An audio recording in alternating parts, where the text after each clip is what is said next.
Salam başı. Salam. Salam əmi, salam. Kitab oxuysan? Bəli, bəli. Oxumaq yaxşı şey. Bəli, düz deyirsiniz. Of, ayaqlarım ağrır. Yaş sözünü deyir deyə. Bəli, düz deyirsiniz. Nə oxuyursan başına dön. Əmi, mən elm adamıyam. Nələrisə inkişaf elətdirirəm, nələrsə kəşf edirəm. Ona görə kitab oxuyaraq öz biliyimi artırıram. Hə, maşallah, maşallah. İndiyə kimi nəyə kəşf edibsən? Əmi, mən kəşf eləmişəm ki, günəşə getmək olar.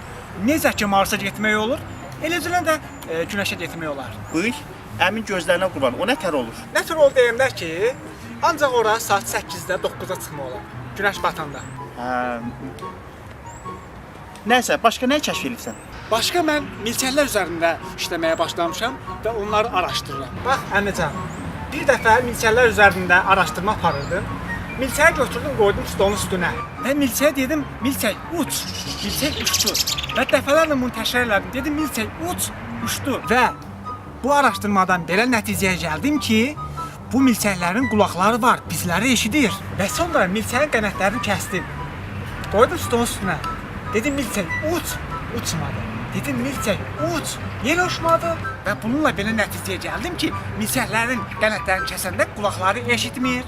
Bu qızğı da bir köpək olur, elm adamı olur. Növbəti araşdırmalarım söyüşlə bağlı olacaqdır.